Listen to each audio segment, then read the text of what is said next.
Ikhwanifidin asyadakumullah, mulai malam hari ini tiap Ahad pekan pertama kita akan melaksanakan kajian rutin dengan merujuk kepada satu kitab bagaimana yang biasa sering saya sampaikan, yaitu kitab tentang akidah atau tauhid. Pertama bisa di-download di Play Store, judulnya Kitabut Tauhid karangan Syekh Muhammad At-Tamimi, atau silakan jalan-jalan ke toko buku, tapi IBF-nya hari ini udah selesai ya. Islamic Book Fair udah selesai hari ini. Jadi yang punya Android bisa dicari di Google Play Kitab Tauhid karangan Syekh Muhammad At-Tamimi. Itu akan menjadi pembahasan kita di tiap bulan ini. Baik, kita masuk pada bab yang pertama, Tauhid, hakikat dan kedudukannya.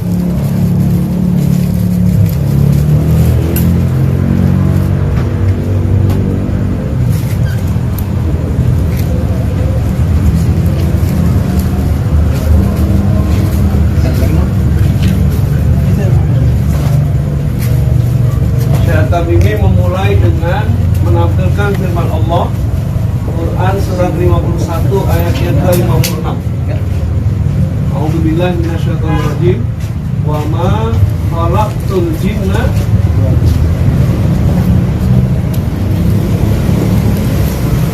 wal insa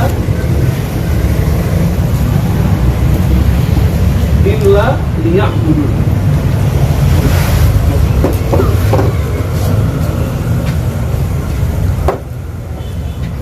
Dan tidaklah, kata Allah, aku ciptakan jin dan manusia kecuali untuk beribadah kepada-Nya.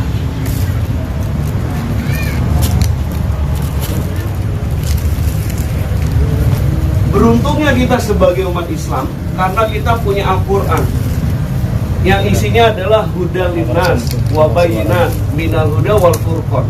Yang pertama huda, petunjuk. Yang kedua bayyinat, bayan atau penjelasan. Yang ketiga furqan, pembeda. Ibarat kita naik kendaraan bermotor, ya, hudan itu ininya Pak, rambu-rambunya. Bekasi 5 km, Pulau Gadung 10 kilo, itu hudan. Tapi Al-Quran tidak cuma sekedar hudan, tapi ada bayan, ada penjelasannya. Jadi udah mirip kayak Google Maps, ya. Misalnya di sebelah kanan nanti ada masjid, di sebelah kiri ada pemisah, itu baik. Bahkan ada furqan, ada pembedanya. Yang mau kita tunjuk, yang mau kita tuju ini ke arah mana, bagaimana, seperti apa, itu lengkap. Nah, orang di luar Islam dalam hidup ini mereka melakukan pencarian. Pencarian apa? Saya hidup buat apa sih? Ya, makanya mohon maaf, orang di luar Islam itu hidupnya nggak jauh beda kayak Al-Bahaim, kayak Al-An'am.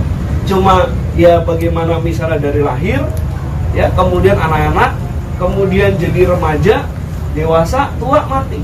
Yang dicari cuma harta, tahta, kata, dan cinta. Tapi hidupnya nggak bahagia, nggak tenang. Tadi pagi ada berita di Detikcom, warga negara Korea, ya, dikatakan positif. Ini baru dugaan positif terkena virus corona, mati bunuh diri dia. Dia lebih milih bunuh diri. Kenapa? Karena menganggap kalau udah begitu, wassalam gitu. Kita lihat artis-artis Korea tuh punya harta, punya tahta, punya kata-katanya didengar, kata-katanya dijadiin quote. Dia punya cinta, siapapun yang dia cintai pasti mau menerima cintanya. Tapi hidupnya rata-rata nggak bahagia, nggak tenang. Makanya matinya overdosis, begitu. Tapi beruntungnya kita umat Islam dalam hidup ini, ketika kita berpegang teguh pada Al-Quran, Al-Quran sudah menjelaskan buat apa kita hidup. Kita hidup di dunia ini udah Allah kasih tujuannya. Apa itu? Ibadah. Nah, ibadah. Ibadah inilah yang menjadi tujuan Allah Subhanahu wa Ta'ala menciptakan makhluk yang namanya manusia, yang namanya jin. Jadi Allah ciptain makhluk yang namanya manusia, yang namanya jin itu nggak iseng-iseng, tapi ada tujuannya.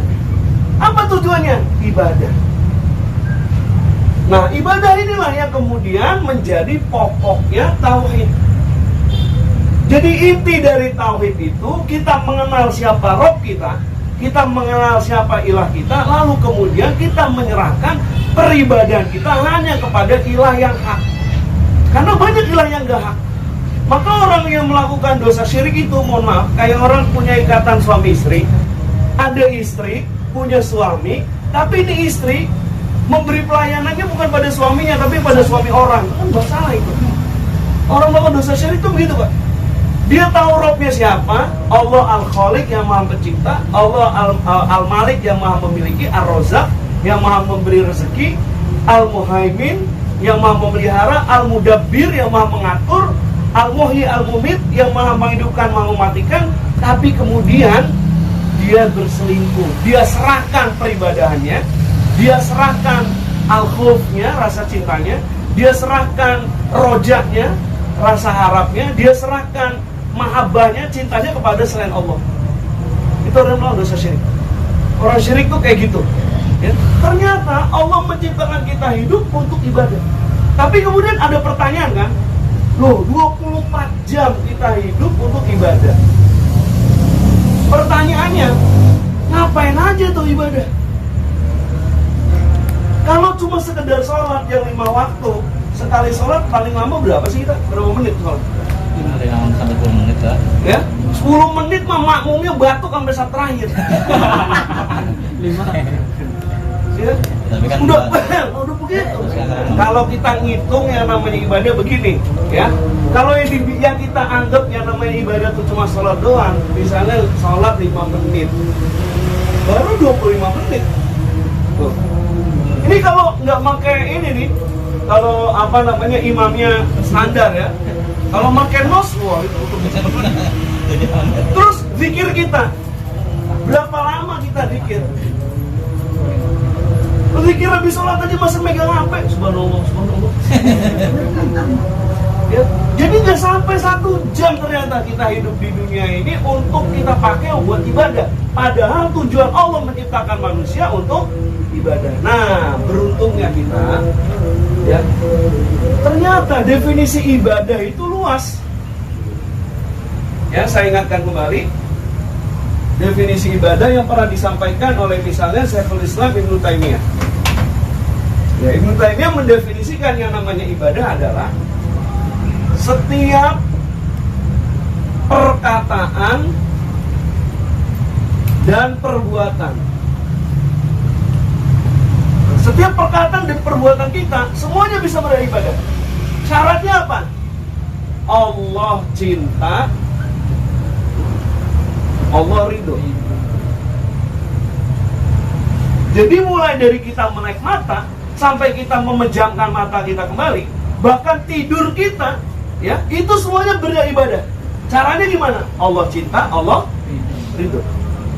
Allah cinta, Allah ridho. Wah, masya Allah. Jadi mulai kita melek mata, kita kerja, kita makan, kita ngapain aja itu semuanya bisa beribadah.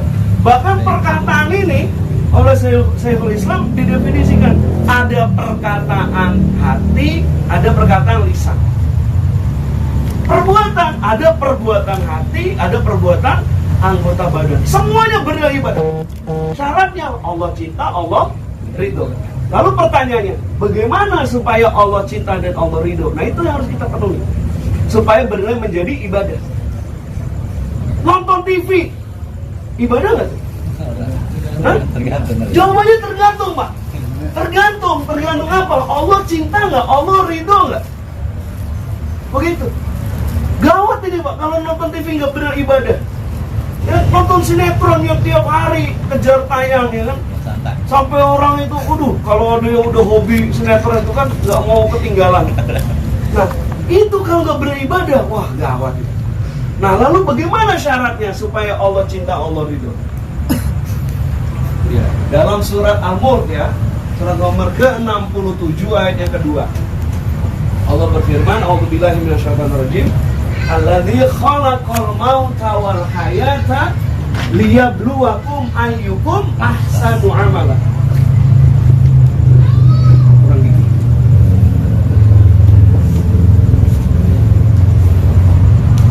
Yang paling baik amalnya bukan aksaru amala, bukan yang paling banyak. Nah, para ulama, misalnya antara lain Syekh Fudul bin Iyad menyimpulkan ahsanu amala itu terpenuhi jika ada 2 syarat. Yang pertama baik, yang kedua benar.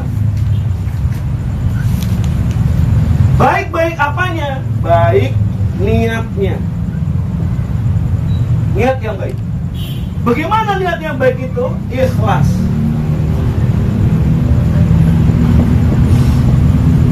Apa artinya ikhlas? Bukan begini ya, kita bayar naik Gojek harusnya cuma 12.000, kita bayar 20.000, ya nggak ada kembaliannya. Jadi naik ikhlasin aja. Itu ikhlas udah. Kotak amal lewat nih, kita niat mau ngasih 5.000, nggak taunya hilang 5.000-nya. Ada 20.000 sini, padahal pulang mau niat beli bakso. Akhirnya kita masukin aja 20.000. Kotaknya lewat, 5.000-nya ketemu. Apa dia ikhlas? Iya. Hah? Niat. Nah ini niat. Niat.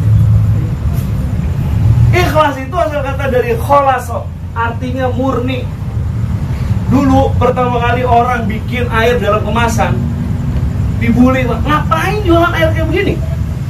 Luar biasanya harga air dalam kemasan kayak begini itu seharga dengan 1 liter minyak tanah. Betul Pak? Ya betul Pak ya. Dulu seliter 300 perak, 250. Padahal di rumah-rumah kita itu udah banyak air. Itu orang pada ngebully, ngapain? Tapi hari ini coba, pertanyaannya, apa yang bedain air ini, air dalam kemasan ini dengan air di dalam rumah kita itu? Bedanya karena ini diambil dari mata air pegunungan. Murni, berarti air murni. Ketika air itu murni, mahal. Bensin murni, mahal. Ya kan? Ketika dua benda murni dicampur, coba apa jadinya? Nggak laku ya. Ya, air murni campur bensin murni, diminum manusia mabuk, masuk ke motor mogok. Sampai dia bilang, wah motor saya ini hebat. Kenapa? Dari sini ya, dari Al-Fatihah sampai Pulau Gadung itu cukup bensin 0,5 liter. Nah kok bisa? Bisa, silakan. Nanti tinggal dicampur. Campur apa? Air kelapa. Kok bisa begitu? Iya. Habis bensinnya habis, beli air kelapa, es kelapa segelas, minum, habis itu dorong. Nah, jadi ikhlas asal kata dari kholaso. Kholaso artinya murni. Berarti ketika kita beribadah, yang disebut baik niat kita, kalau niat kita ikhlas, murni, hanya mengharapkan ridhonya Allah. Bukan mengharapkan kepada yang lain. La nuridu minkum jazaa'a wala syukura. Tidak mengharapkan balasan dari orang lain dan tidak ingin dapat ucapan terima kasih. Itu ikhlas. Jadi kalau kita melakukan sesuatu masih pengen, ntar dia balikin gak ya? Ntar dia bales gak ya? Ya mohon maaf, kalau kayak kita kalau kondangan, kita kan ngasih 100.000, niatnya besok dia kondangan 100.000 lagi. Ini gak ikhlas namanya. Wala syukuro, dan tidak mengharapkan terima kasih.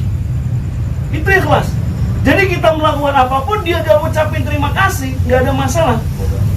Ya, buat kita kan kalau udah gua tolong kagak terima kasih, gak ikhlas itu. Jadi itu definisinya ya, ada la nuridu minkum jazaa'a wala syukura, tidak mengharapkan balasan dari orang lain dan tidak mengharapkan terima kasih. Yang kita harapkan innama nut'imukum liwajhillah. Yang kita harapkan cuma balasan dari Allah. Nah, itulah yang disebut ikhlas. Jadi kalau berharapnya dapat balasan dari Allah, itulah ikhlas. Pengen dapat surga, pengen takut masuk neraka, itulah ikhlas. Tapi kalau pengennya dari makhluk, itu baru disebut ikhlas. Dan niat ini, ayo ikhlas, pentingnya luar biasa. Jangan disepelein ini masalah niat. Segala sesuatu kalau nggak ada niatnya, masalah.